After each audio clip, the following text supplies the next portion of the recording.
All right, let's go ahead and get started. So I just want to start by talk about what the Sunrise Movement is. So Sunrise is a youth movement to stop climate change and create millions of good jobs in the process. We're building an army of young people to make climate change an urgent priority across America, end the corrupting influence of fossil fuel executives on our politics, and elect leaders who stand up for the health and well-being of all people. And that means fighting for racial justice and economic justice alongside climate justice, and various other types of justice as well, immigrant justice, gender justice, etc. So Sunrise Dallas is the local hub of a national movement. So when we started, for me personally, was just looking for something that could really change things on a big scale. I was working on a nonprofit and we were doing like litter pickups by the Trinity River in Dallas. And it was great, but I was also realizing that picking up that trash was not going to be enough to save us from the climate crisis, which was getting worse, and ensure that we had clean air, clean water, and a livable future. And so I walked into a half-price books 1 week, and there were like 5 people there, including Hope and Javier. And then I came back the next week and there were 10 people, and I came back the next week and there were 20 people, and just our momentum kept growing and growing and growing. And it was really exciting to be part of a team that was thinking really big and thinking, how can we change our political common sense and win massive changes in the form of a Green New Deal? And when we had those conversations, that excitement that was bursting forward, it was before COVID, so it was like December, January of 2019, 2020. And since then, we've had an incredible time growing a lot, but we still have a long way to go. So we remain rooted in the fact that the climate crisis is happening now. We're facing a crisis that we've never seen before, and we are probably all here because we have some uncertainty about the future. So here are some photos, and just wondering if folks want to share in the chat what you see and why is it important?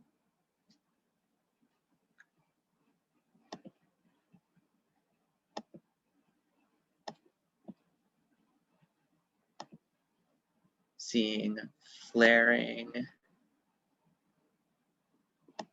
Yeah, what else are folks seeing in these images? Yeah, scary probability of what the future might look like. Yeah, and what, second question, like, why is it important? How is it gonna, why does it matter to you? Disaster, yeah. Unstable weather patterns.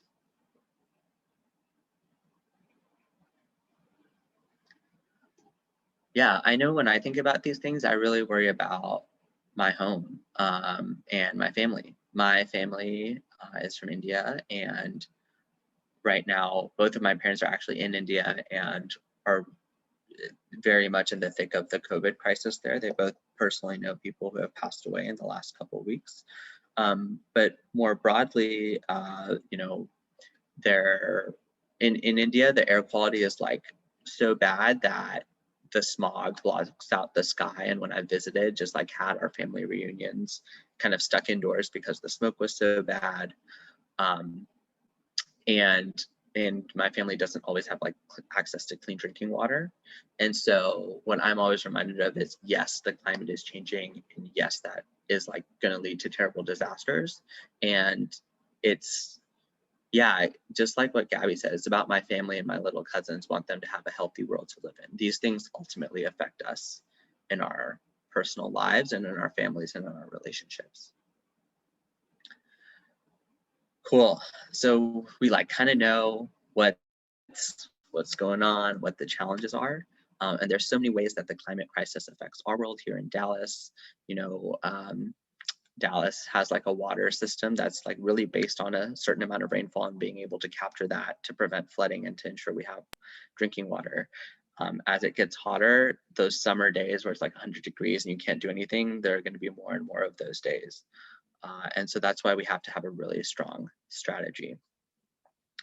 So we need a strategy that, if we go to the next slide, and I'd love for someone to just hop off mute and maybe read that first bullet.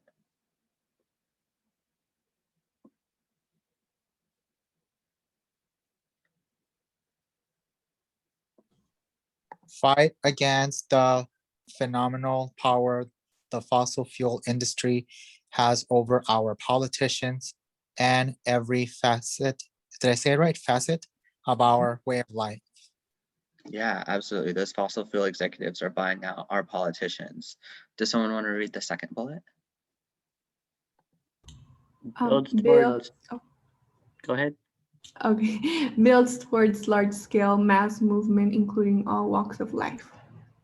Absolutely. And then whoever was also speaking, if you want to take that third bullet.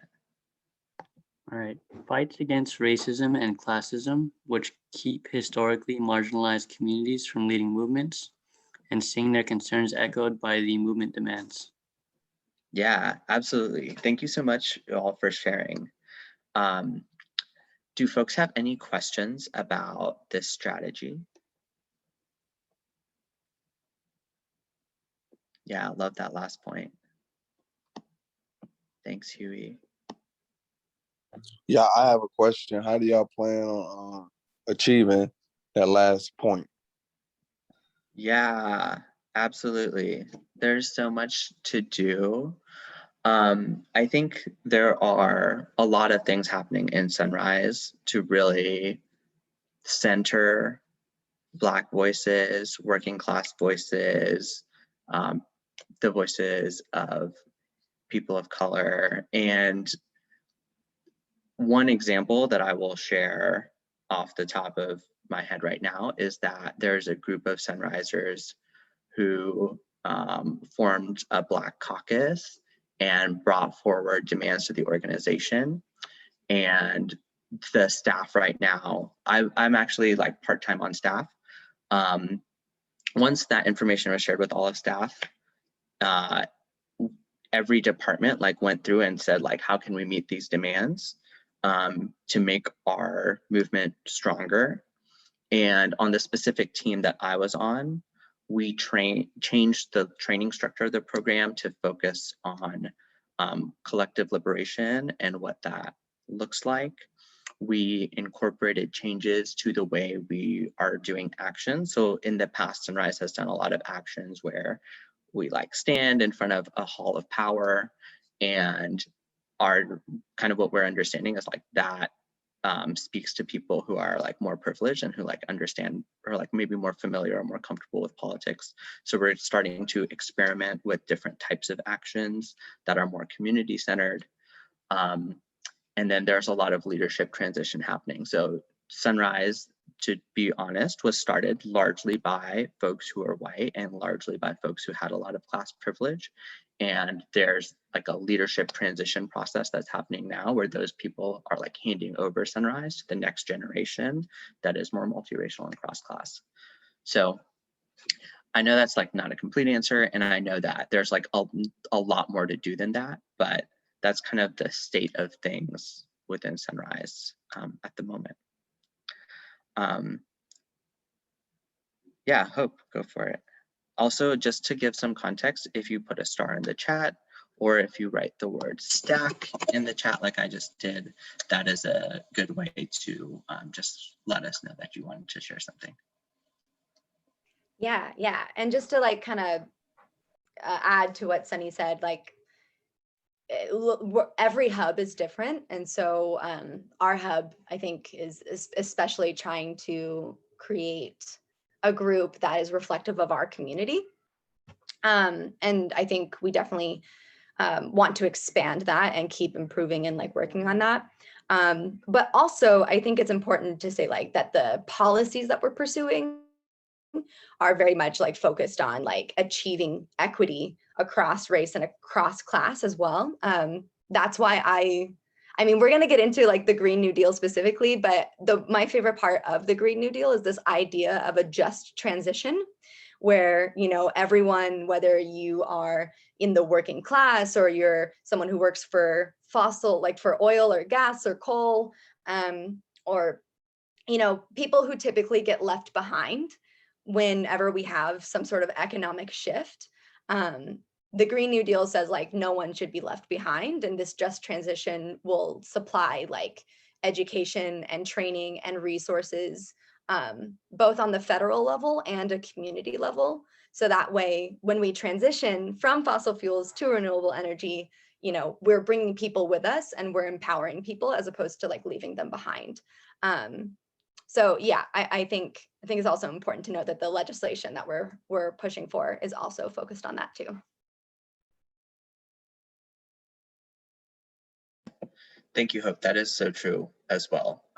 Yeah, one of our big policies is a jobs guarantee, and a jobs guarantee would help everyone, but it would help the people the most who maybe don't have good jobs.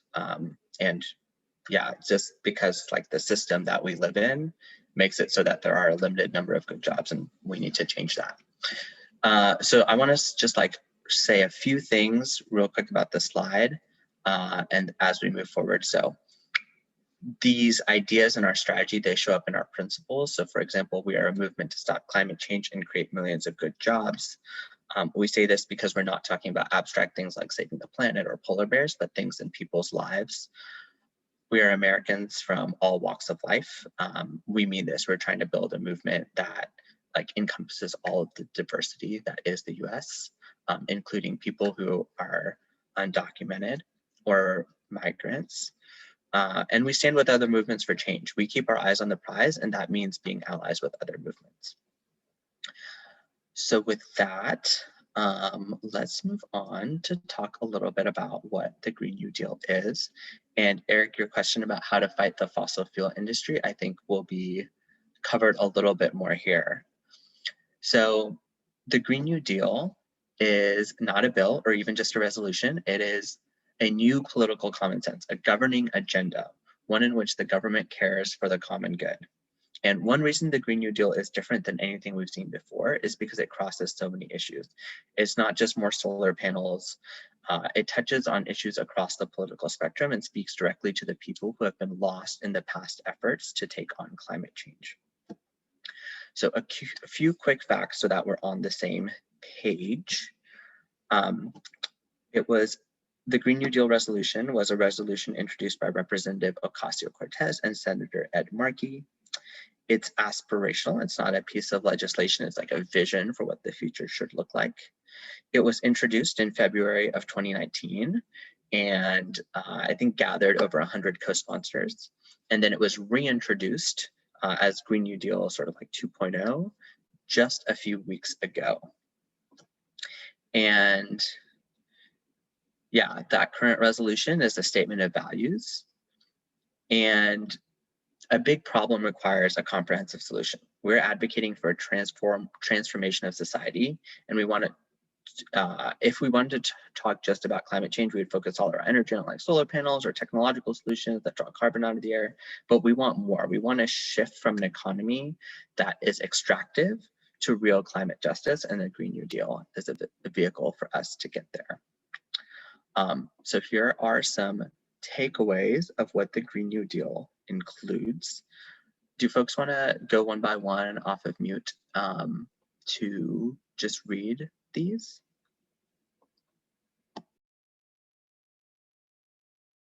The first point, achieving 100% clean and renewable energy by 2030.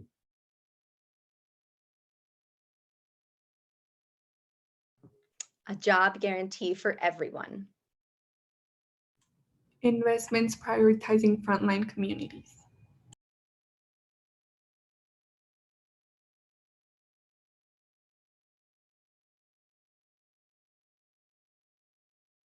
And an overhaul of our transportation, infrastructure, and agriculture systems in order to guarantee everyone clean water and air, plus healthy food to eat. Medicare for all.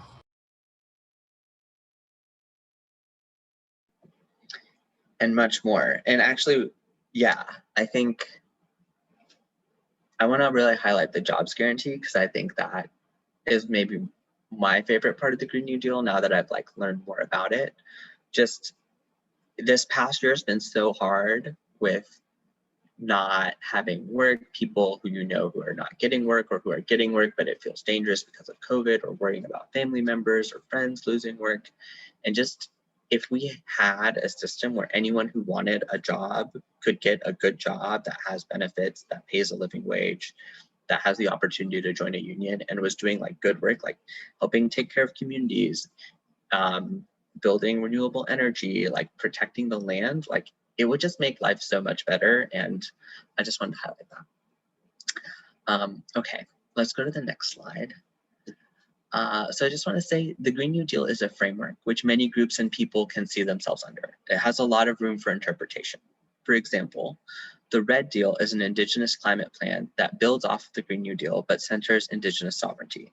This is the 10-point program laid out by the Red Nation, a coalition of Native and non-Native activists, education, students, and community organizers advocating for Native liberation. They formed to address the marginalization and invisibility of Native struggles with mainstream social justice organizing and to foreground the targeted destruction and violence towards Native life and land. And for clarity, the 10-point program is not their Red Deal, but it is what they organize around. So is like what the Red Deal would also focus on. And actually in a week and a half, there's a Red, Black, and Green New Deal that is going to come out as kind of like a joint effort of Indigenous groups, Movement for Black Lives organizers, and other like climate groups like Sunrise, which is kind of just showing how connected these issues are and how we're working to address like not just climate, but all of the various things that are challenging, and the system is like designed to set us up for together. So with that, I want to move us to a video where we can like imagine what the Green New Deal would look like. I just want to read the chat really quick to see if there's anything. Yeah, definitely. This is a long day. Like get your water, get your snacks, take a break if you need to. We love to see your faces, but if you're like need to step away from the camera, totally understand. Yeah, Jaime, the jobs. So in the Biden plan, I think 75% of the jobs you don't need a college degree for, and we want even more jobs like that. So truly jobs that are for anyone. Okay, with that, let's hop to the video.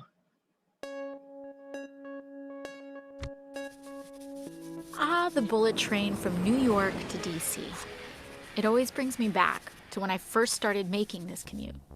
In 2019, I was a freshman in the most diverse Congress in history.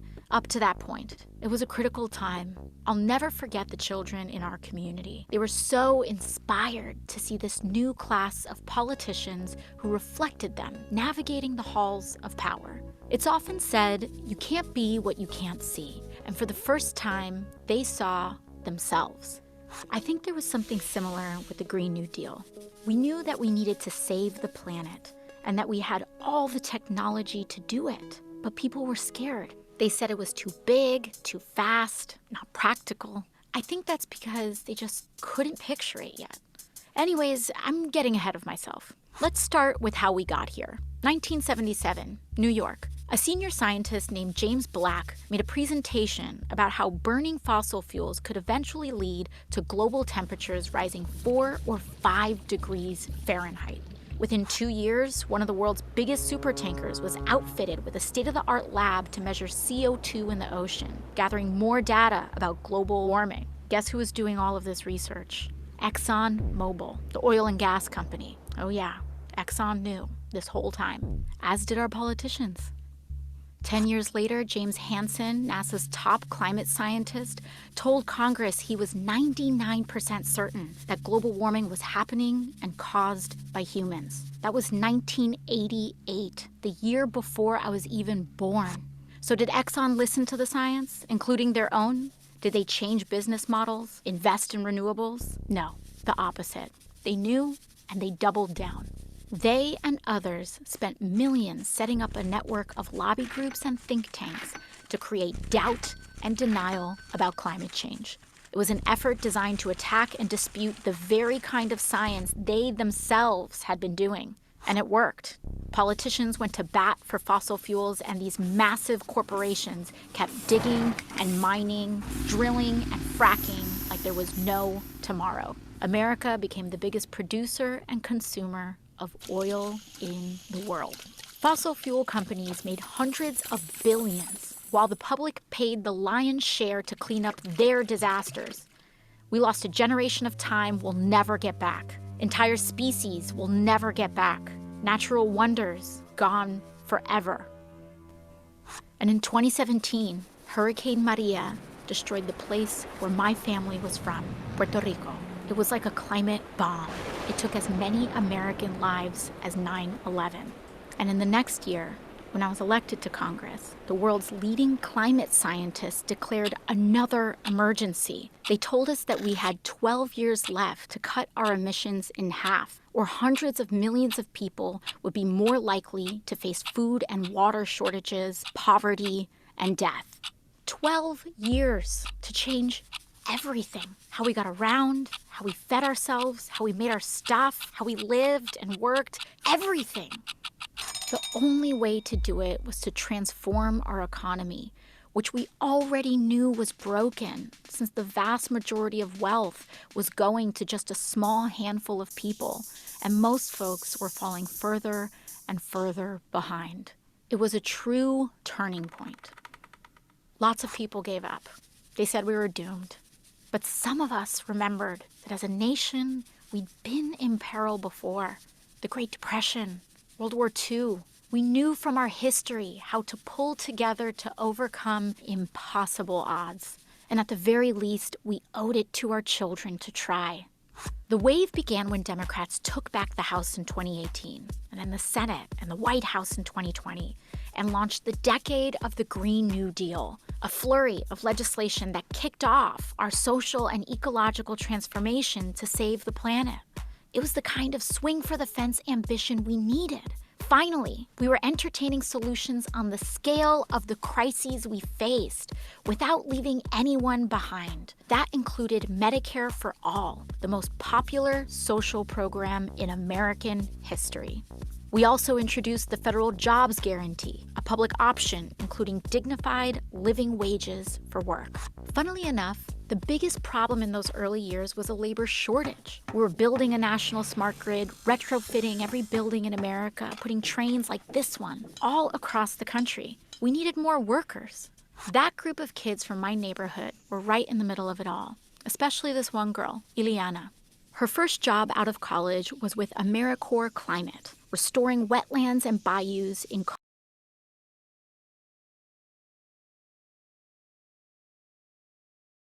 took apart old pipelines and got to work planting mangroves with the same salary and benefits.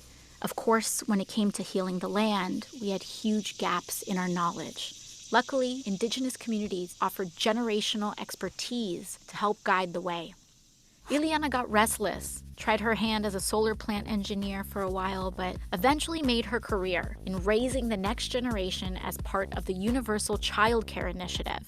As it turns out, caring for others is valuable, low-carbon work, and we started paying real money to folks like teachers, domestic workers, and home health aides. Those were years of massive change, and not all of it was good. When Hurricane Sheldon hit southern Florida, parts of Miami went underwater for the last time. But as we battled the floods, fires, and droughts, we knew how lucky we were to have started acting when we did. And we didn't just change the infrastructure, we changed how we did things. We became a society that was not only modern and wealthy, but dignified and humane too. By committing to universal rights like healthcare and meaningful work for all, we stopped being so scared of the future.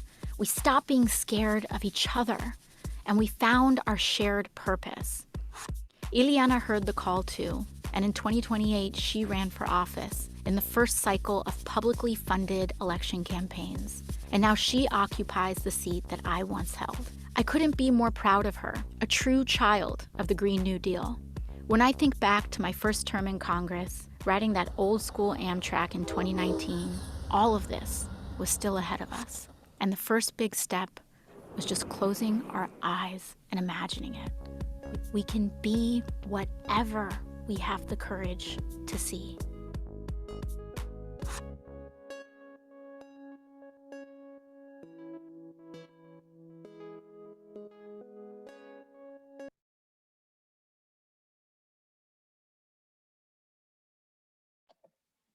I love that video. Do folks want to just put a number in the chat for how you're feeling right now? That reflects the picture.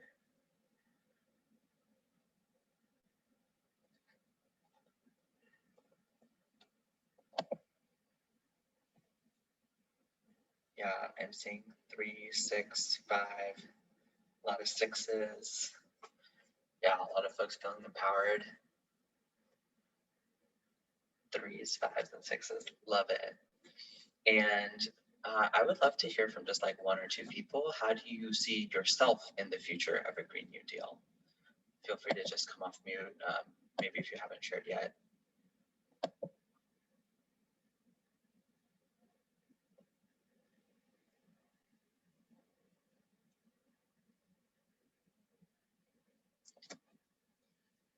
I know I see myself just like living in my home, but the empty lot in my neighborhood turns into a farm, and like me and my neighbors like work on it together, and we like get fresh food, and it's like a place where we like gather and like build community.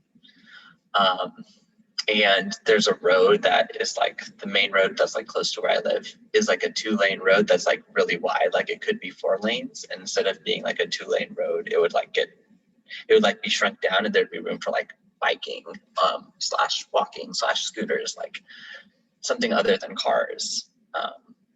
And that's like what I imagine. And the air would be cleaner because we have like a factory near where I live, and it's gross.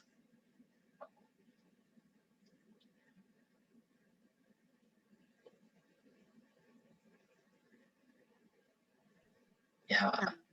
Yeah, I guess for me, how I would see myself in the Green New Deal, I imagine like cities and communities that feel really people-centered. So super walkable, super connected, lots of spaces to do like community things like playing games with each other, or a food forest in your local park, so you can not only go hang out but also get food, free and accessible food, free and accessible transportation, more opportunities for the arts, like singing places and chess places and piano places, and space to do movement, and a green canopy so it's cool, and yeah, just places where it feels like we as humans can connect with each other more and feel like we're thriving instead of just trying to like get by. Yeah, I think on top of that, I would love to see a lot of intentionality with like our spaces and community, but even more so, I would love to see some intentionality as it comes to like non-human, beings, and making sure that we're creating safe spaces for animals and for plants in our environment, because I think, I would love to see a world where humans are continue to be at the center of everything, because it just doesn't work in our favor at the end of the day.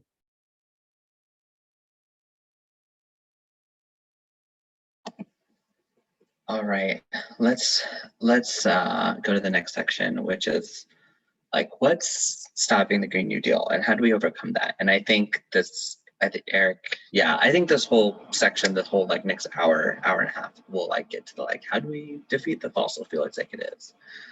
So we're gonna dive, before we start this, we're gonna dive into some of the history behind our theory of change and like how we make things happen, and especially something that's called the people's alignment. So who's hyped for that?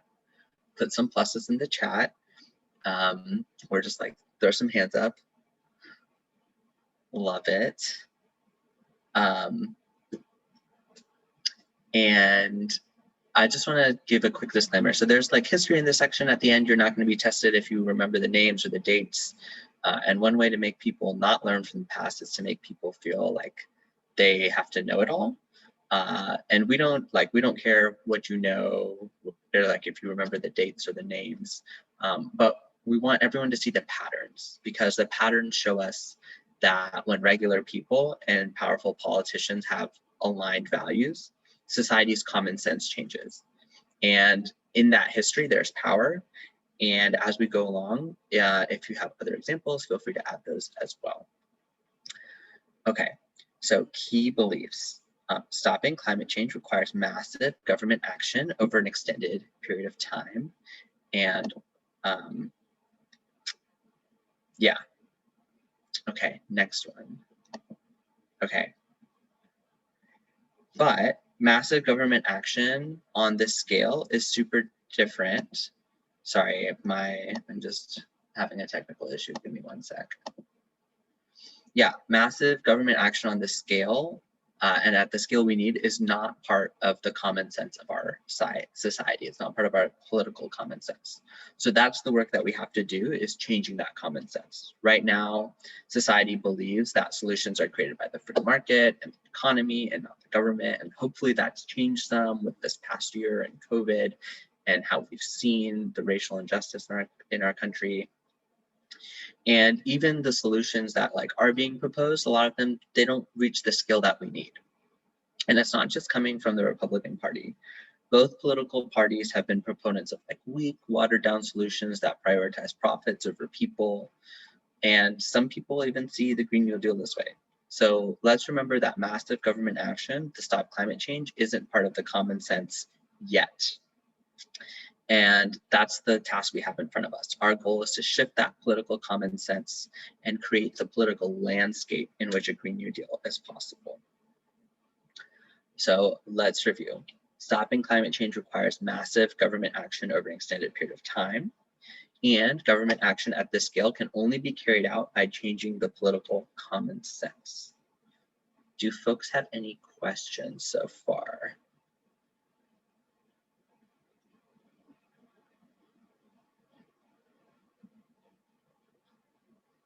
Okay, let's keep going. Okay, so we have the solutions, right? What are we waiting for? Why can't we just start putting them in place already? Yeah, the political common sense will be explained further. So we're going to talk about something called alignments and talk about the New Deal. So when the New Deal was happening, it was like, oh yeah, the government should step in and help people. And then when later on, after 30, 50 years, people are like, no, the government is bad. The government shouldn't do anything. And that was the new common sense. And now we're entering a situation, a time in history where the political common sense is changing, I think, because of what happened, especially in 2020, but really just how the current system has been failing so many people for so long. And we'll dive deeper on that. Cool. Okay. So yeah, we've got the solutions. What are we waiting for? Why can't we just put them in place? So I want to be clear that when we say massive government action to stop climate change isn't common sense, it's not just about Republicans. Both political parties have been proponents of weak, watered down solutions. So let's go to the next slide. I want to talk a little bit about FDR, and also Javier, just let me know when the time is for me to jump in. I'm just that you want to take over, just let me know. I'm not totally sure, but I'll keep going until you let me know. Okay, what are some things you know about President Franklin Delano Roosevelt? Does anyone want to drop it? Anything in the chat? Or just come off mute? So can you repeat the question? But what is it that you're asking for? About what I see in the picture, or what do I know about him? Yeah, just anything you know about him. I'm seeing some stuff in the chat, New Deal, the OG New Deal. Oh, I see. Yeah, Japanese internment. Yeah. What when I see? Oh, sorry. Should I speak about it or type it in? Sure. Yeah. If you want to speak, go for it, Jaime. Yeah. Well, when I see this man, I see a man that pretty much did so much for the poor, for the unjust. At the time, he was really trying as much as he could without pissing off the voters, of course, because there was always that possibility that people might switch. But when I see this man, I think of his cousin, Teddy Roosevelt as well. But when I see this man, I see the national parks, I see restoration, I see peace, I see action, I see equality, I see social security. And when I say social security, people think of it as a card. People probably see it as a disability. But now, when I see this man, I see it more like I was here in some time in, in my lifetime to bring you some sort of a blueprint, a path, so that way you guys can continue to push forward. And then it was pushed back. But what I see in this man is that, yeah. Yeah, thank you, Jaime. Yeah, I think I want to lift out like a couple things from what I'm seeing in the chat and what Jaime said. FDR helped pass the New Deal. He like put people first, and like was really trying to support them and help get people out of the depression by like making their lives better. I also want to acknowledge that, FDR's New Deal wasn't perfect. It left out a lot of people, primarily Black, Indigenous, people of color, and also some rural communities. But let's go to the next slide. And Ishan, yeah, the guy was originally a moderate, but had to act on the whims of the political and economic movement taking place during his time in office, which I think is like a very good tie to Biden. So FDR passed the New Deal as his quote unquote second Bill of Rights because he felt that the Bill of Rights didn't actually protect Americans. And so he said that every American has the right to a job, an adequate wage and decent living, a decent home, medical care, economic protection during sickness, accident, old age, or unemployment, and a good education. And this may seem radical or impossible now, but during this period, it was widely understood amongst people and a critical mass of politicians that these were the goals necessary to get us out of the massive economic upheaval of the Great Depression. And it was the responsibility of the government to secure these rights and provide services for the common good. So what are some projects that came out of the New Deal that folks maybe have heard of? Feel free to put them in the chat. Yeah, it would be great today. And that's what we're creating.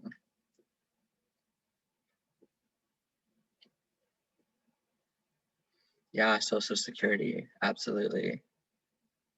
Civilian Conservation Corps, yep. WPA, which is the Works Progress Administration, I think.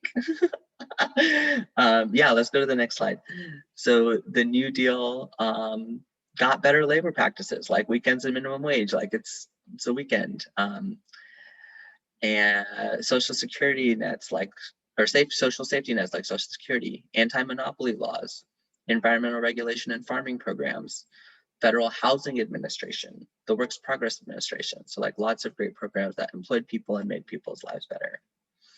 And we were faced with the choice as a nation to either take bold steps forward or remain in economic and social degradation. So during this time, many politicians' values and vision of the future were aligned. If we could go to the next slide, yeah. And this quote really shows where a lot of people's values were. Can someone read this quote from Dwight Eisenhower for me? Should any political party attempt to abolish Social Security, unemployment insurance, and eliminate labor laws and farm programs, you would not hear of that party again. In our political history, there is a tiny splinter group, of course, that believes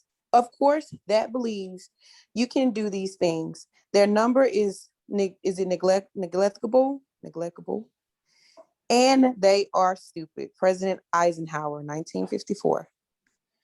Yeah.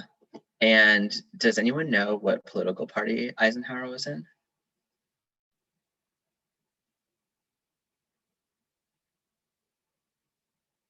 I think he was, yeah, I don't know. Independent, I don't know.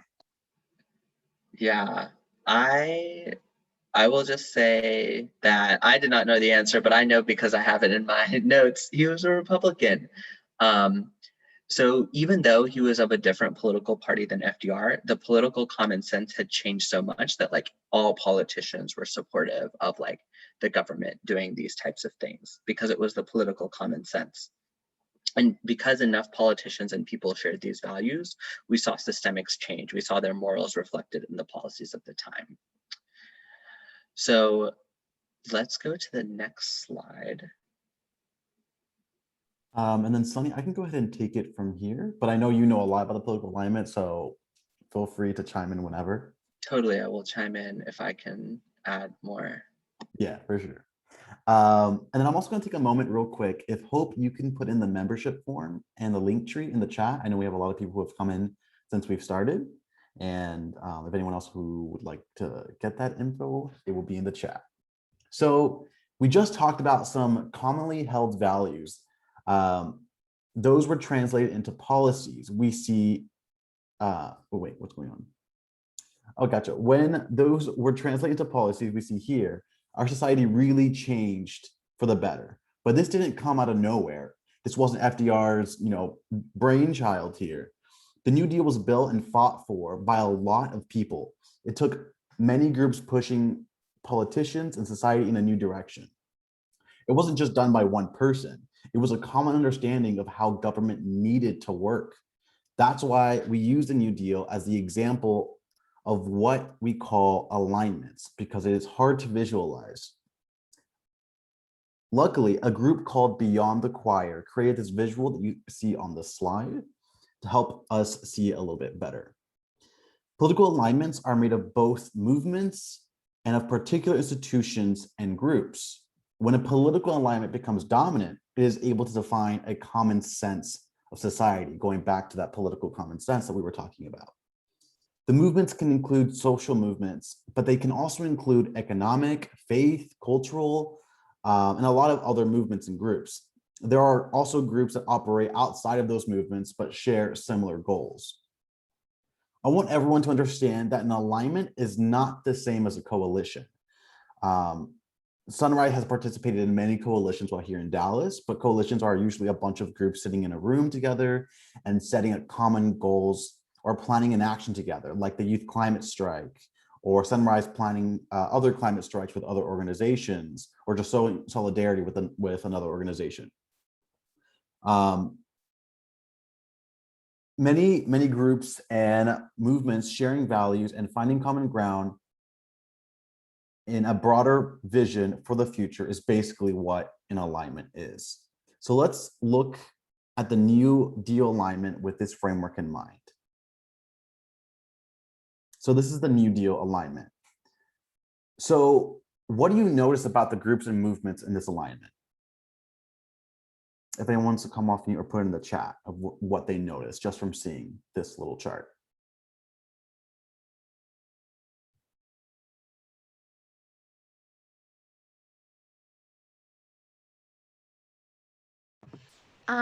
It feels like a pretty diverse alignment. Like there's a good amount of groups that are pretty different from one another, but they're all in alignment with each other. Yeah, totally. Sorry, I'm just glitching over here. Okay, there we go. Yeah, not all the groups were on the same page. Some were in tension with one another, and some had pretty fundamental differences within their organizing. They are still under the same alignment because of their shared idea the economy and the political system needed changing. They all had a common desire for government to secure the rights to a good life, a good job, and to protect the working class. But political alignments can be messy like that. People in alignments don't always have to agree on every decision and cause.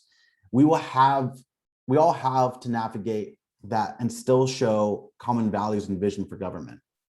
So even though there were tensions between groups in the New Deal alignment, same values were held by a ton of people and some really supportive presidents and politicians across the aisle, like Eisenhower when we read the last quote. So this alignment had gained public support and political power, which helped make it a dominant political alignment. Can I have someone read the last point? Dominant political alignments define the common sense. They set the terms of political debate and direct social and economic policy for as long as they remain dominant. Exactly. And that's what we're seeing from a lot of movements from today, like the Black Lives Matter movement, who are creating like just this great alignment from multiple different groups are showing solidarity, and we're seeing how it's getting pushed on the national agenda, and we're seeing changes throughout our community, state, and national government. But like Sunny said earlier, the New Deal left people out. Even though it was a dominant back then, but even though it was dominant back then, we obviously don't live under the New Deal today. So what happened?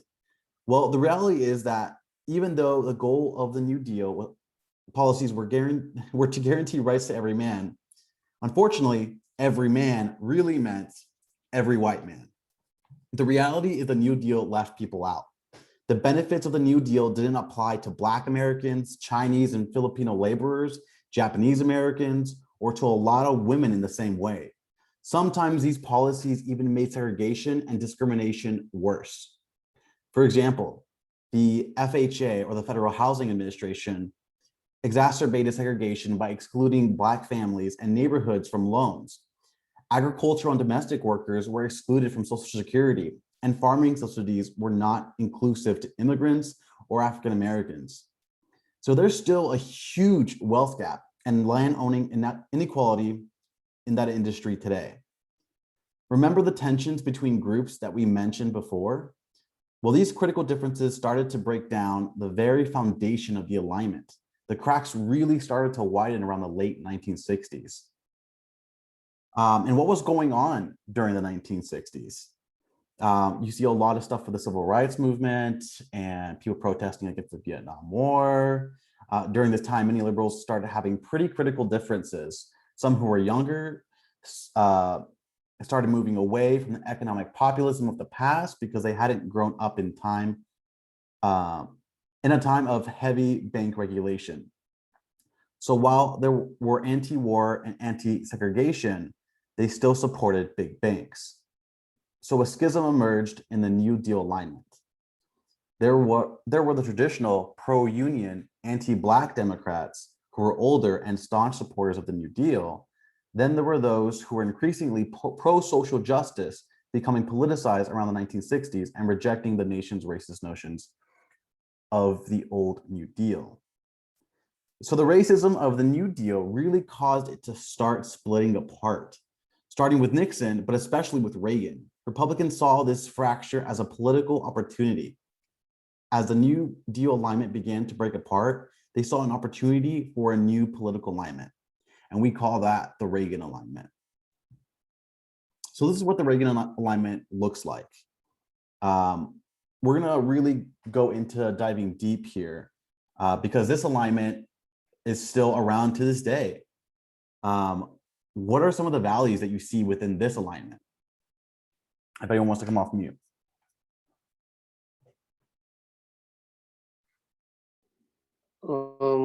Capitalism, like extreme capitalism, I guess. Yeah. Anyone else?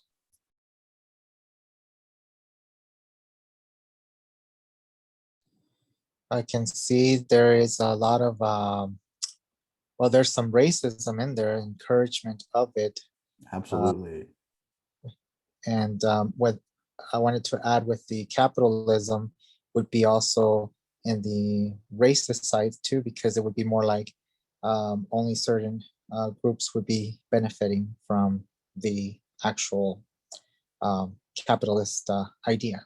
Yeah, and Rosal, you're absolutely correct. A lot of white populists as well. You see a lot of organizations who are, hiding behind family values, and there's market capitalists. But yeah, all that's really, right. Yeah, go for it. And they were actually using religion as their base, which these people are false worshipers, because Jesus was all about love, inclusion. And so, yeah, that didn't align with Jesus at all, for sure. But that's one thing I've noticed, that they were using religion, like, especially Christianity, to kind of movement. And yeah.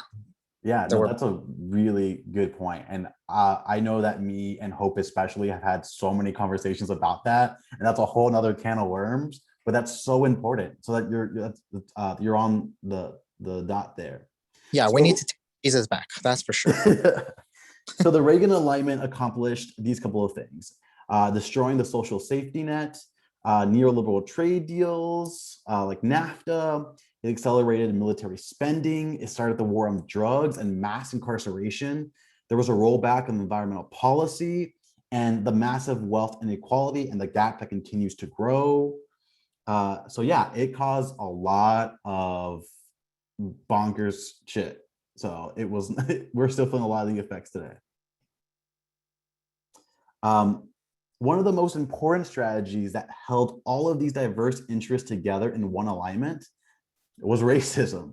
Some would call this the right wing or conservative strategy, but in reality, it was perpetrated by a small group of white wealthy men who knew that dividing the people would serve their interests.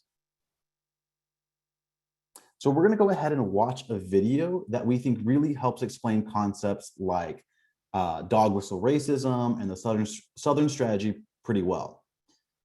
Because this video is about racism, just be warned, there are some racist language. So if you need to take a break or a second to step out, feel free to do so. So we're going to go ahead and start playing this. What if I told you that the solution to economic inequality isn't economic policy, it's tackling racism? A lot of progressives think that if we talk about race, that will end up dividing us. But the hard truth is, we're already divided. And we're divided because there's constant race talk in our society by conservatives. It's just that they're not talking about race expressly, they're using dog whistles.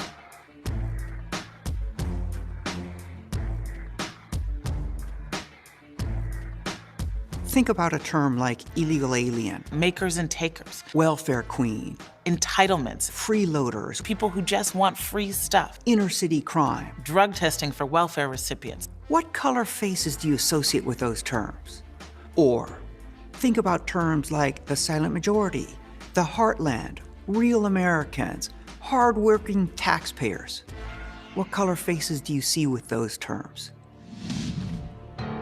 Lyndon Johnson in 1964 is the last Democrat to win a majority of the white vote, and he won in a landslide, campaigning on the promise to end poverty in a generation. And yet, at the same time, racial anxiety is rising in the South because of the civil rights movement. Conservatives sense that they can use racial appeals as a way to win votes. And just 8 years later, Richard Nixon wins in an even bigger landslide, dog whistling about law and order and the silent majority. And then Ronald Reagan brings it home. You start out in 1954 by saying nigger, nigger, nigger.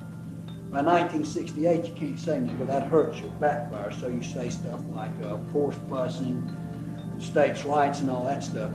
And you're getting so abstract now, you're talking about cutting taxes, and all of these things you're talking about are totally economic things, and the byproduct of them is blacks get hurt worse than white. We want to cut this, and we want is much more abstract than even the busing thing, and a hell of a lot more abstract than nigger nigger.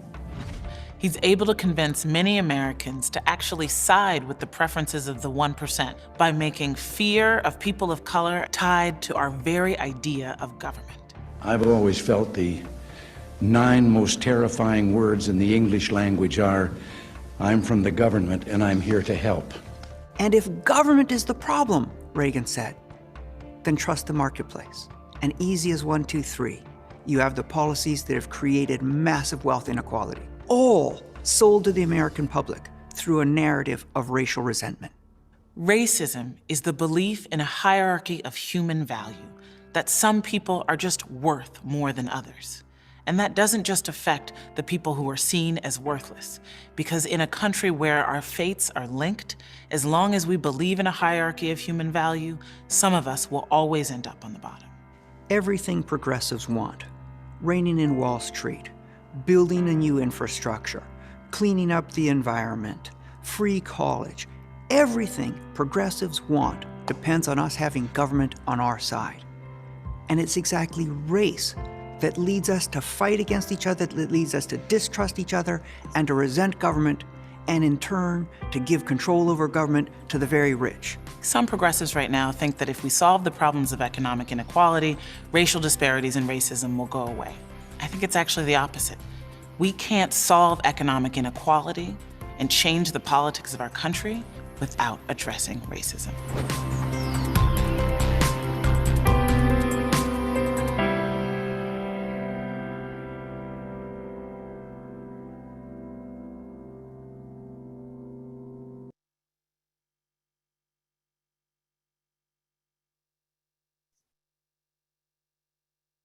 Yeah, so that's honestly a lot of aggravating stuff to hear.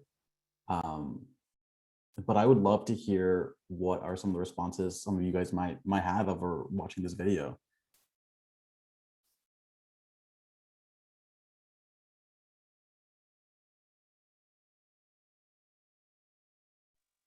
We gotta get Definitely. organized. Sorry. Yeah, we most definitely need to get organized for sure. Who else wanted to say something? I was going to say that basically that they were using secret messages to deliver to each other, and I think that's still happening today. Yeah, and I think on a personal level, like I see that getting used today, even with people within my own community, and people who look like me, and it's kind of like that kind of language has been trickled down to split our communities apart from one another. And that's something like with my dad, when he talks about people with welfare, like I'm starting to understand like how that is like dog whistle racism, and I try to be able to educate him because he of course is not as exposed to this kind of stuff because he is an immigrant himself.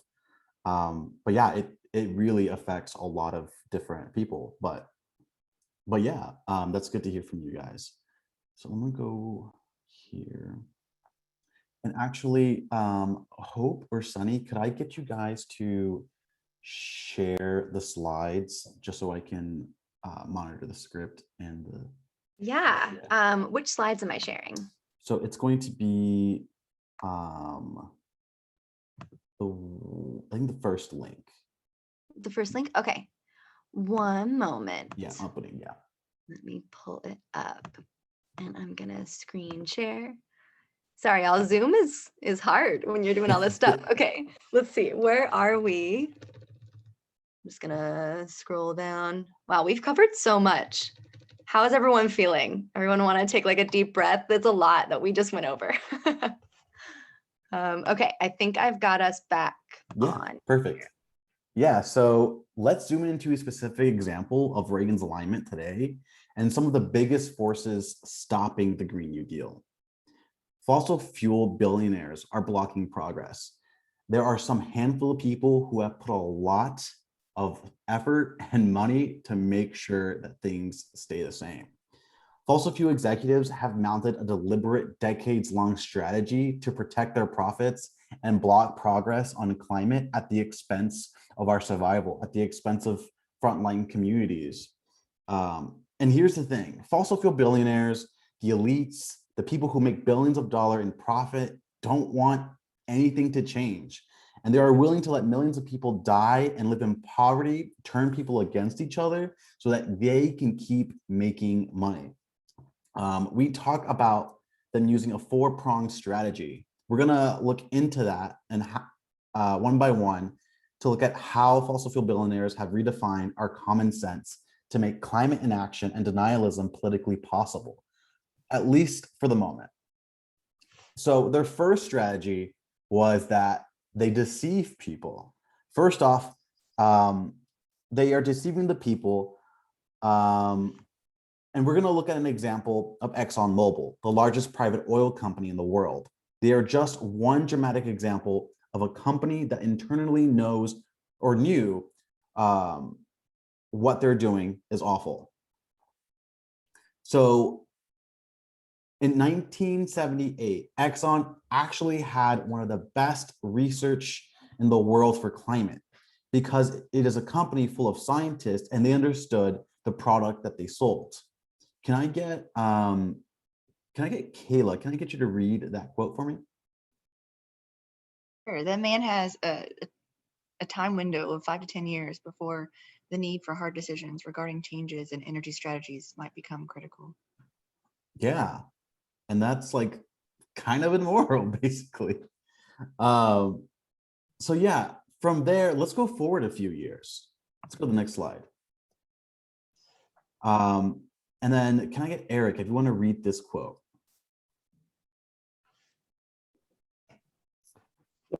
There's a lot. There's a lot we really don't know about how climate will change in the 21st century and beyond. We need to understand the issue better, and fortunately, we have time. The next century will be significantly affected, whether policies are enacted now or 20 years. Yeah, I think you cut out Eric. But yeah, to kind of wrap what they were trying to say was that if we would have started when we knew the effects and we knew the science, when we started long ago, we would have been well on our way to change our course from averting this crisis. So it's, again, extremely aggravating that this kind of information was sat on and hidden away.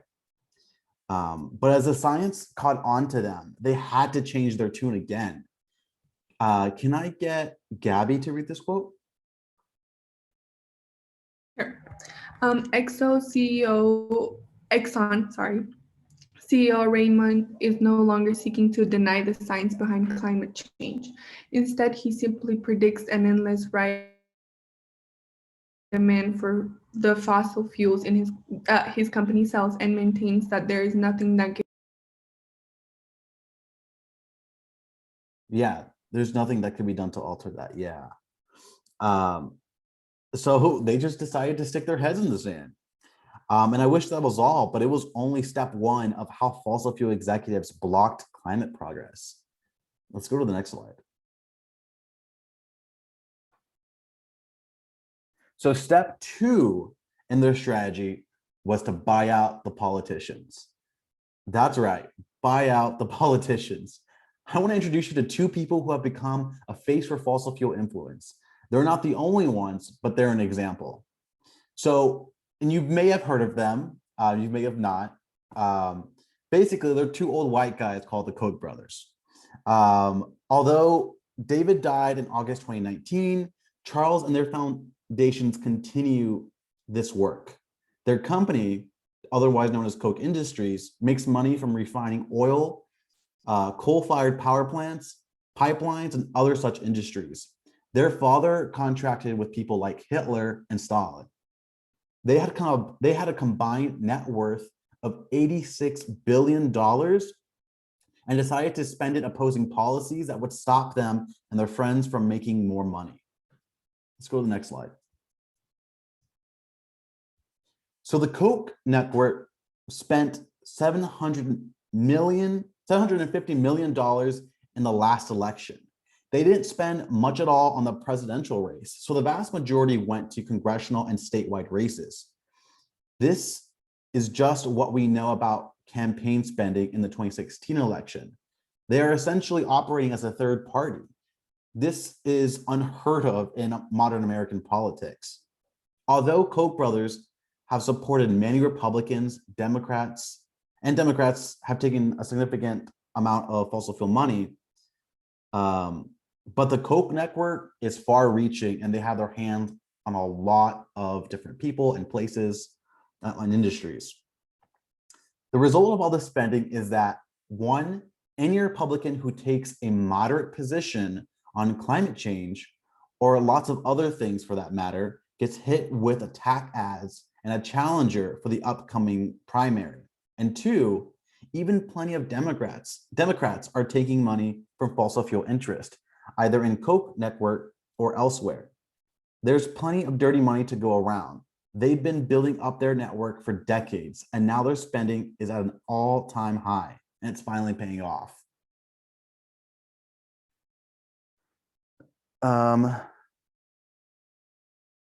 Ooh, I don't know what that slide is. Where do Sorry. you want me to, you think? I don't even have that in my script. Oh, okay, no worries. Let's keep skipping ahead and see. Is this right? Yes, there we go. Okay, perfect. So their third strategy was to turn people against each other. In some ways, this was obvious. We are in a society that's very divided up already. But what are some examples that you can see from this? If anyone wants to come off mic and tell us how billionaires have turned people against each other.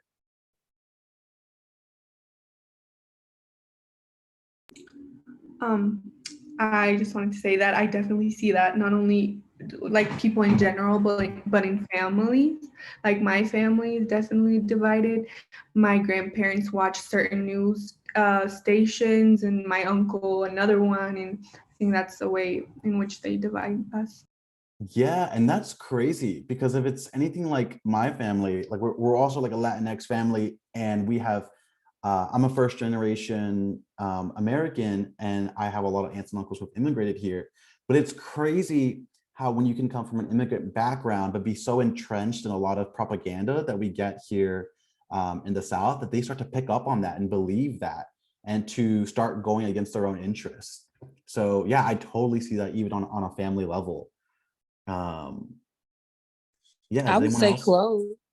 I would say clothes. They divide us by material things. How if you can afford this or that, you know, it's kind of like they take it on the lower level and say, well, if you can afford Gucci or this like that, you're considered higher than the person who goes to Ross, or like myself, I love Ross. Who can go to Ross Target, you know? Yeah, absolutely. First off, Ross go hard, dude. Like, catch me at a thrift shop. But yeah, something as small as clothes can be easily used as a tool to like give people signals of wealth and status, and may give people this sense of power over people. I don't know if you guys grew up in the 2000s as well, where, you know, Hollister was like the big old thing, and there's all these like tough old white guys in there, and you feel like, okay, I don't look like that. I don't want to go in there. And there's like this sense of like people who did wear those kinds of clothes feeling like more elevated than you. But yeah, definitely feel that. And those are a lot of great responses. So let's go to the next slide. So here's a few ways we get divided up and can stay divided. So we have like white people versus people of color, poor people versus middle class, workers versus environmentalists, anti-Trump versus pro-Trump, and left versus right. There are so many things and so many ways that we are divided when a lot of the times we have common interests. Sorry, can we say the last one? Put a plus in the chat if, just do the arrows, Hope, in the opposite direction. Yay. Yeah, put just like a plus if you have noticed these in your life.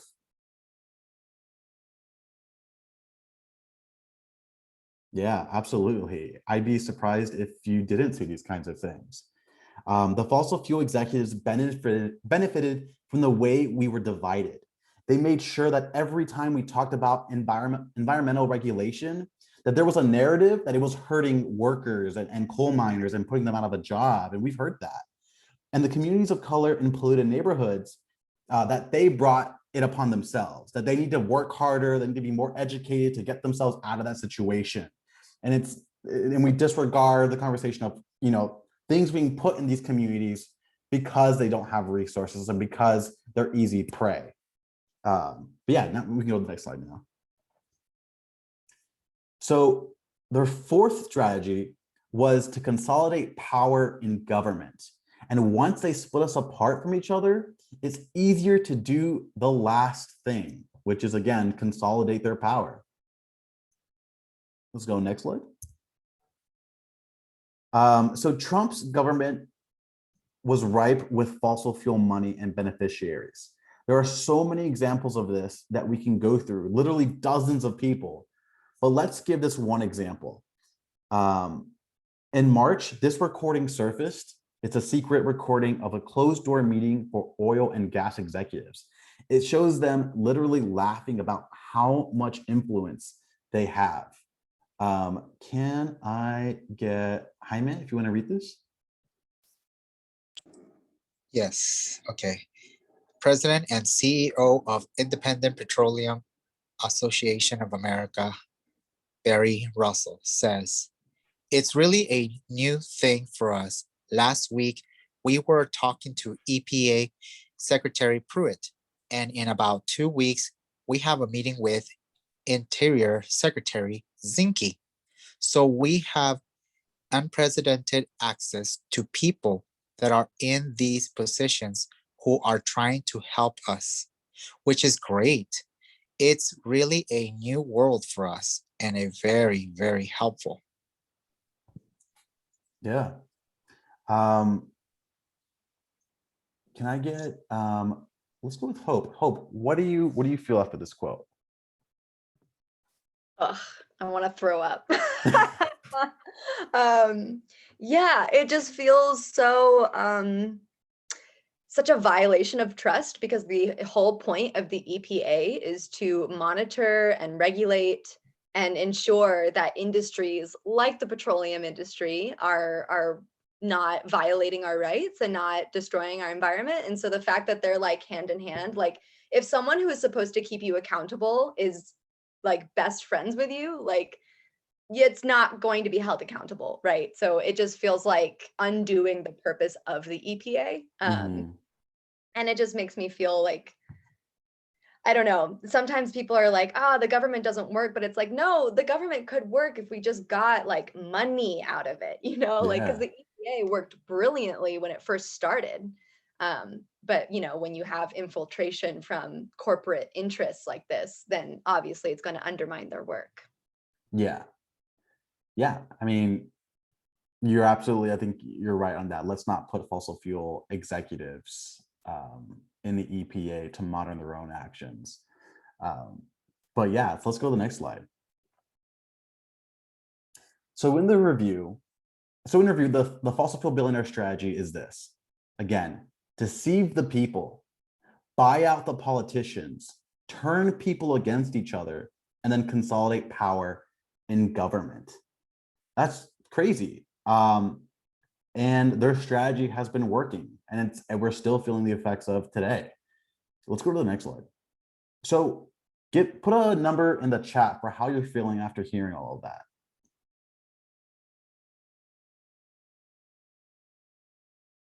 I see a 1.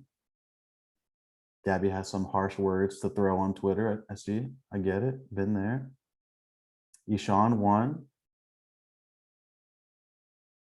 A lot of 4s. Yeah. And honestly, it can be 4s too, because it can feel over your head. Like you have this whole alignment and movement, and we're sitting here talking about their strategies, and we're sitting here talking about their alignment. But for someone like me who, has an immigrant family background, like born and raised in Oak Cliff, a lot of this environmental jargon and whatever can be daunting to understand. And so it's hard to even combat that or try to figure out what are the solutions when it already feels so overwhelming. So at least for 4, that's what I see. When I get those are like the anxiety teeth face for me. but yeah, totally feel that. Let's go ahead and yeah. So Democrats and Republicans are part of an entrenched political establishment that does not want deep change. That does not want the Green New Deal. As long as the current political and economic elite are in power, we cannot win the Green New Deal. I know I get so furious when I see all this. It's outrageous, and it's a sign of the way that our political system has utterly failed everyday Americans. We cannot make sweeping changes with the current political establishment. So we got to take it over. which leads us to our theory of change. All right, so what's our strategy? What are we going to do about it? Well, just like the fossil fuel billionaires won power through their 4-point plan, we have our own plan for ourselves going forward. Let's go to the next slide. So where they deceived people, we're going to build power of the people. We'll have thousands, millions of people in our movement pushing for change, and we'll do it through the power of organizing. And where they bought out the politicians, we're going to build political power. That means electing politicians of our own. It means making people sign the No Fossil Fuel Money pledge, and it means building support for the Green New Deal. And where they consolidated power within government, we will too. We'll be building the people's alignment, uniting our shared vision that government should fight for dignity and justice for all. So how does that sound? Great. Sounds great to me.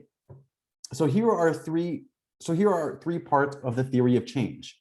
1, people power, an active base of public support. We build our people power by talking to people. We're always talking to our communities and growing in number, but we know we can't physically talk to everyone we need to.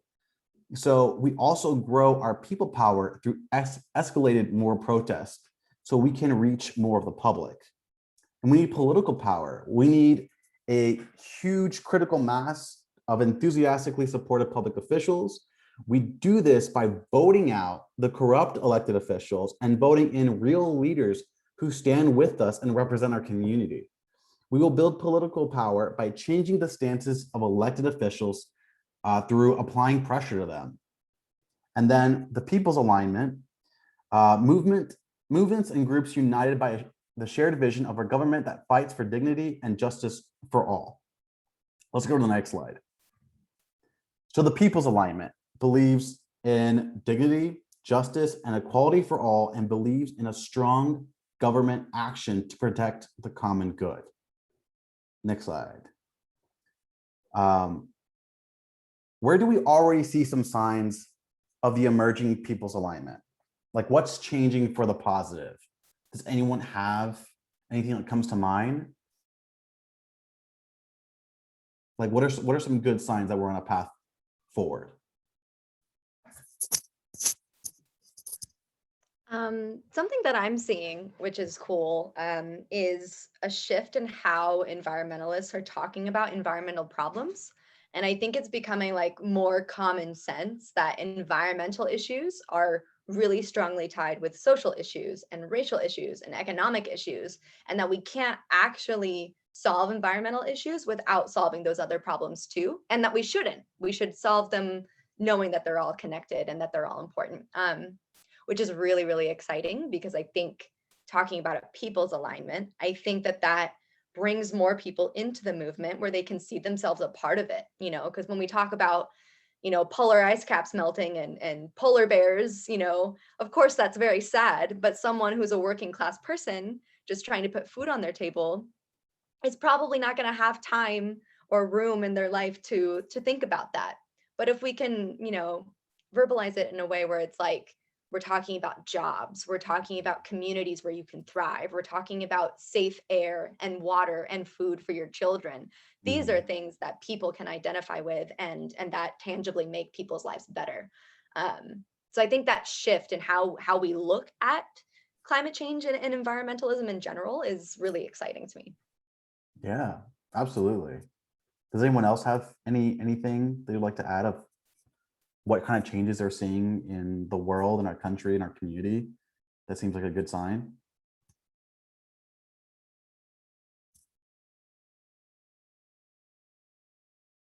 No problem. Well, there's a lot of things. I mean, we're seeing the popularity of people like, Bernie Sanders and AOC, who are also being part of this huge movement that's being created.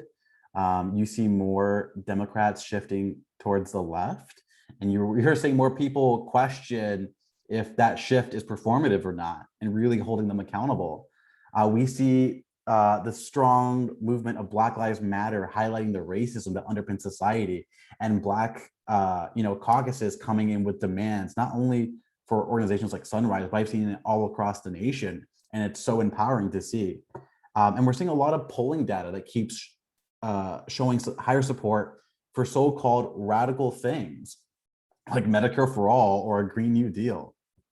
But I want to make something clear. The People's Alignment doesn't exist quite yet. And alignments don't just exist. They're built when a society begins to push for a change in common sense. Pushing for this alignment means reclaiming government for the common good and confronting the oppressive stain of racism on our society, so that the right to a good job, clean air and water, and a safe environment once again become normal. So who's excited to fight for this? Let me get some pluses or emojis in the chat.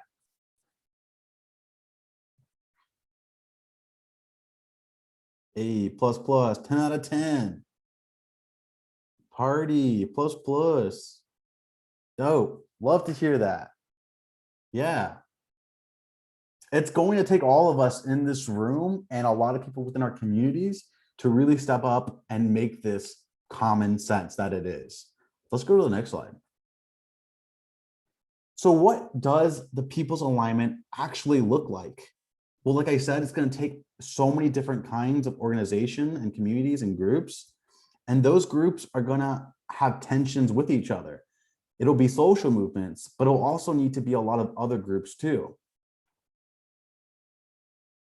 To help us conceptualize what this might look like, we've made this visual about the People's Alignment. So let's look and see what movements we see in this. So in climate justice, you have some big greens, you have Sunrise and other youth groups, you have environmental justice groups, native tribes and organizations, immigrant movements, movement for Black lives, labor unions, economic justice orgs, job training programs, teachers, healthcare workers, worker co-ops, B corporations, renewable energy, regenerative agriculture, and family farms. There's a lot of people within this People's Alignment. And they have a lot of diverse views. And while we all may be different on some things, we can always find something to unite us, to propel us into progress. So let's go to the next slide. All right, so let's review together. What is people power?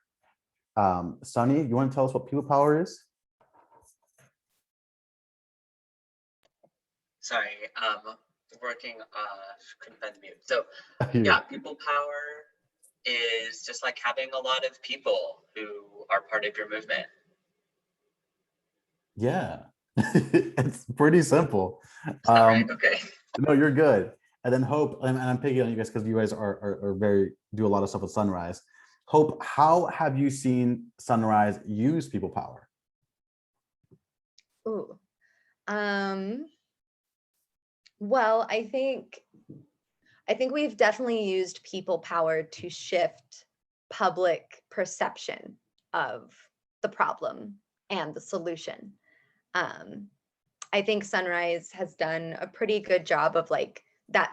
When I was talking about that shift and how we talk about climate change and environmentalism, I think Sunrise and a lot of like other ally groups have done a really good job of like shifting that narrative. And that's because they've gotten like people to come together en masse, and share their stories, which I think has been really, really powerful. Yeah, like mass strikes and bird dogging and writing op-eds, building up hubs at colleges or different other neighboring communities, knocking on the doors for candidates, and a lot of other things. We've definitely done a lot. So when we review on what political power looks like, it also could be bird dogging. It also could be a climate debate campaign like we did whenever the presidential election was happening. It could be endorsing Green New Deal candidates or supporting legislation. and visiting offices. And when we look at what does a people's alignment look like, again, that just looks like partnerships and working with other campaigns and organizations and doing mutual aid work. And that's something that I think we can pride ourselves at Sunrise Dallas, is that we have a really strong mutual aid team that does a lot of impactful things within our community. Let's go to the next slide.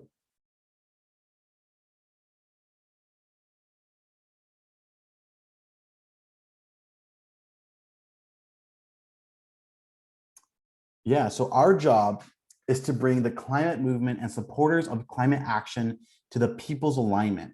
We can't stop climate change without changing our political alignment, which means people who advocate for incremental climate action or free market solutions need to be brought into the people's alignment. Just because we disagree does not mean we can't work with each other or try to come to a better understanding.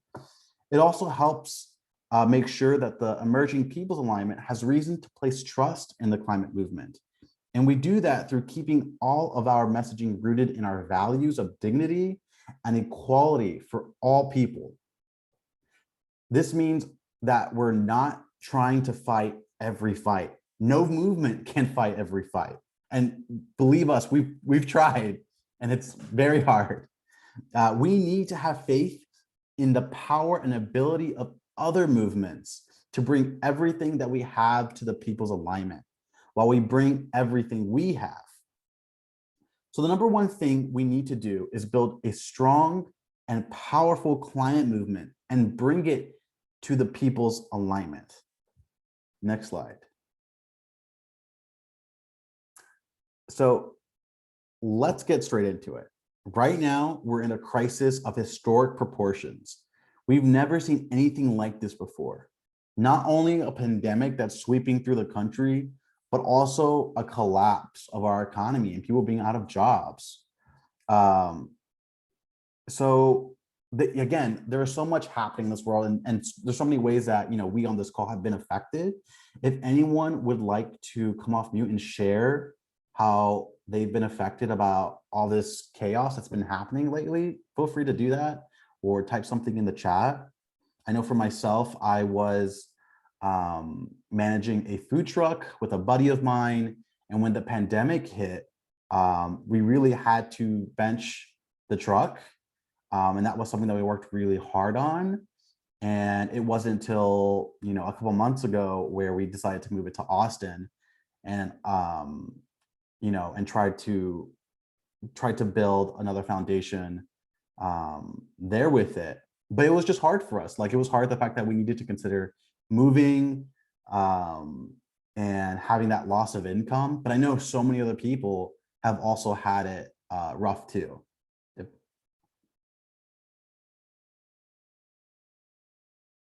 Yeah, does anyone else want to share? The migration of people that actually, not necessarily from a country, but people don't really realize this.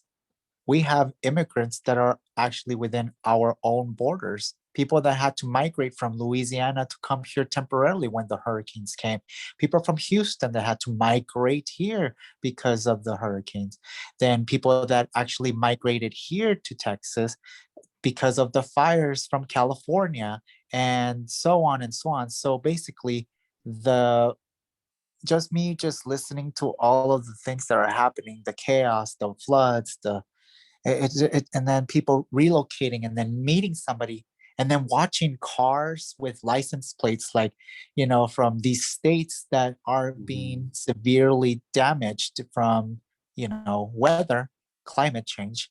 And then I tell myself, you see, we don't have to be just blaming all this migration on, one thing. Migration happens even within ourselves, within our own states, within our own cities, within our own, borders.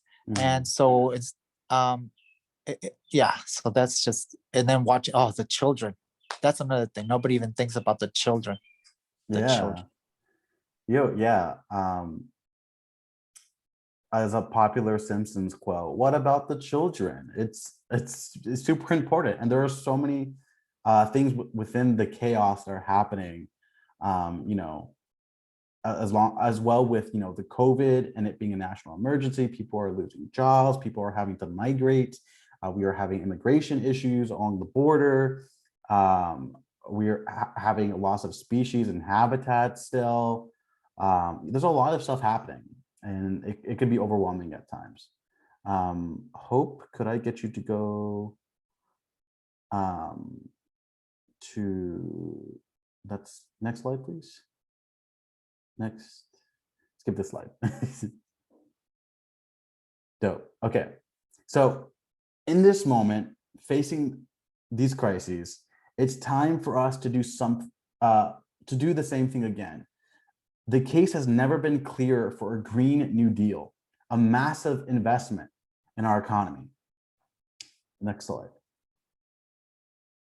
So what are some of the reasons why we need a Green New Deal? What does it mean to you? What would you like it you know, to do for your community or for your lives? What are some things that everyone is liking here with the Green New Deal? Post in the chat or come off mute.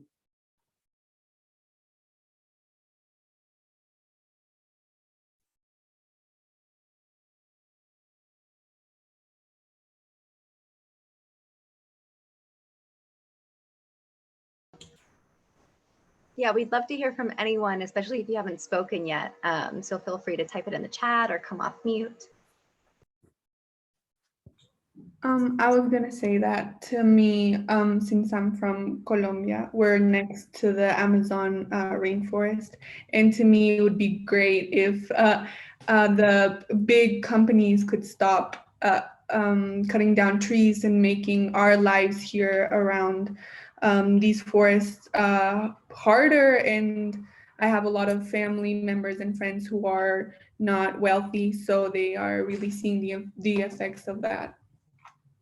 Yeah, and that's honestly something that we probably didn't touch on enough, but the Green New Deal here in the States would have a tremendous ripple effect worldwide. Not only will it set us as an example for some other countries when we're already far behind on this, but it will also you know, help give tools, and also the positive effects will you know, stimulate elsewhere too.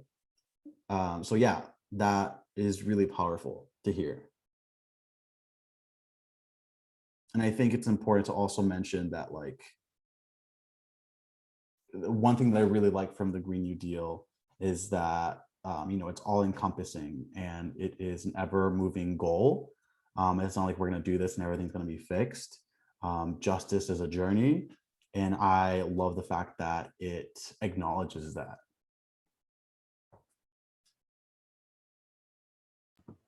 Maybe one other person who wants to share why a Green New Deal matters to you right now.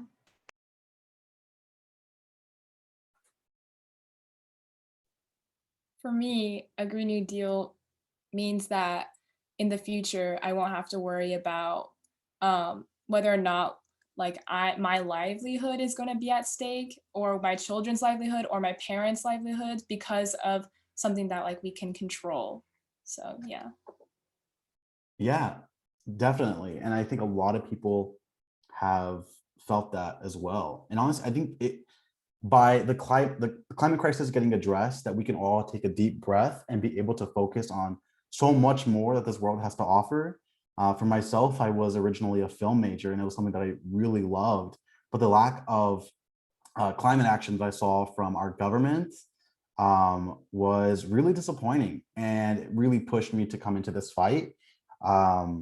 And they had plenty of time, you know, to kind of start working on this. And I would love to get back to, you know, pursuing a lot more of my passions, or doing part in other movements and other fights. Yeah, so that's good. I like to hear from all of that. That's great. Let's go to the next slide. And then we've kind of pretty much already talked about what gets us excited.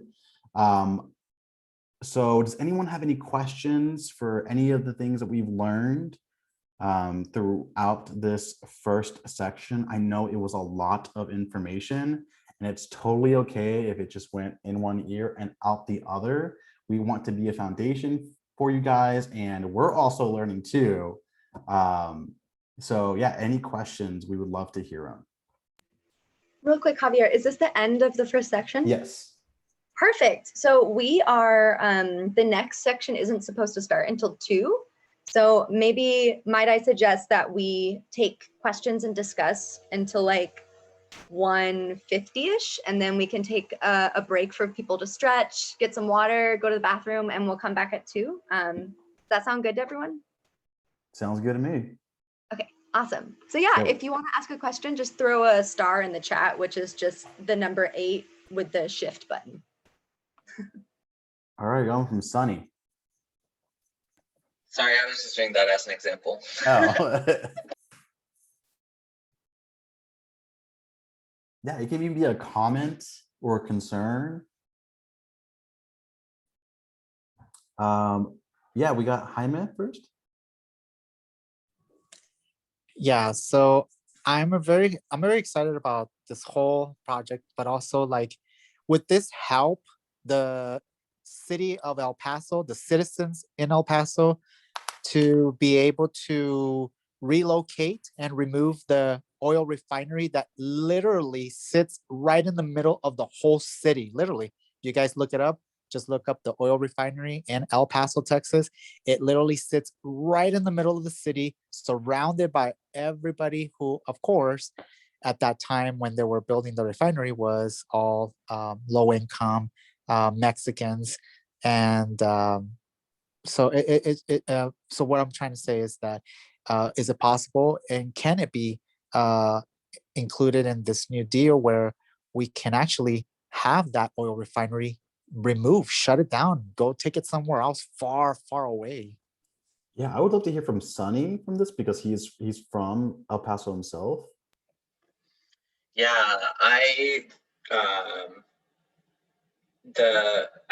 I'm not 100% sure, but I'm pretty sure. Sunny, I think you cut off or went on mute. Sorry. Yeah, so I like, it's been a while since I've lived in El Paso, but I did live there 10 years ago.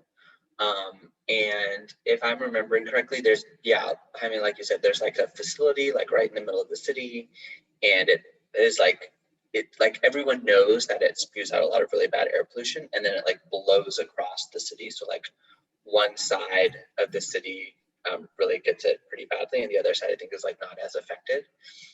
And it's been like a big political thing for a long time. People are like, why don't you just move it to the side of the city so that like when the wind blows, it just like isn't, you know, there. So it's a real problem. And yes, I think the Green New Deal is like specifically calling for investments in the communities where that sort of thing has happened so that we can replace things like that facility and like put up solar power. It's absurd. El Paso is like one of the sunniest cities in the US. It's sunny there 300 days a year. And the utility only gets like 3% of its power from solar. And it's, yeah, it's just all like bad corporate monopoly type stuff where it's like, this doesn't actually make any sense. So the Green New Deal would like prioritize investments that would fix that type of thing. Yeah, well, that's really interesting to hear. I didn't know that about El Paso, but that's really interesting. Yeah, if you guys ever go visit El Paso, just look at that big refinery. It's literally right in the middle of the whole city, in the east side near the airport, and they just built new tanks that it just like when I was little and I would see this big fire just burning all the time, and I would smell that smoke, I was like, what is that in the middle of the city? It's very disgusting. Yeah, and I know we had Philia on stack. Yes. It's just a statement. I just wanted to say, first of all, you guys are awesome because I learned from you guys through a young guy named Ace, and he told me that I should join. And I just think it's beautiful how you guys are like educating, because honestly, all of the things that you guys are talking about, I haven't looked at since I was in like high school.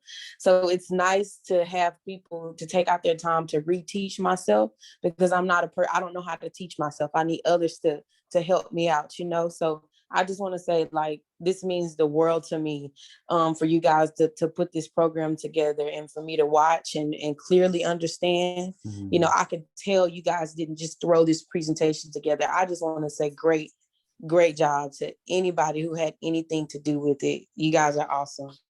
Oh, my heart. Thank you so much. That really, well, now you're gonna make Hope cry again. But no, that's so empowering to hear. And yeah, teaching is a hard job, and so many people learn in different ways. I know that we can still continue to get better on how we teach this. I know something that I've been really trying to be conscious more about, and I wish I could have done a little bit better with, you know, some of the stuff we're having today, but we're still growing, is I try to make it as approachable and as digestible as possible. But I know a lot of these big terms, whenever I hear it, goes in and out one ear. But it's a lot about repetition and exercising and discussing with things, where we have a lot of the power that we get to like keep that knowledge that we get. That's really great to hear. Thank you so much. Does anyone else have any questions? We have 3 more minutes until break.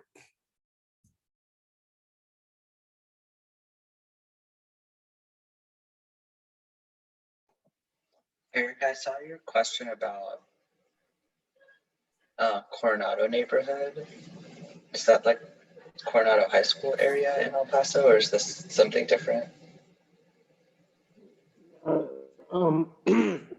It's like, from what I remember, it's on the other side of the mountains. There's like a neighborhood on the other side of the mountains that's kind of a bit like wealthier. So I was wondering, like,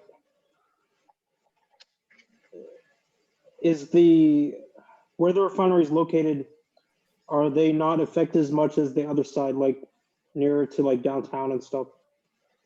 Yeah, I honestly, like, I don't remember for sure, but my understanding, what I do remember is someone was telling me about it, and they were basically saying one side of the city is affected and not the other side. And I think it's probably reasonable to assume that the wealthy side of the city, where like Coronado and Franklin High School are, for example, is less affected than the other side of the city.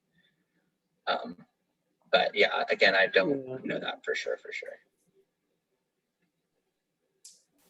Awesome. Well, I think with that, I know it's been a long first section.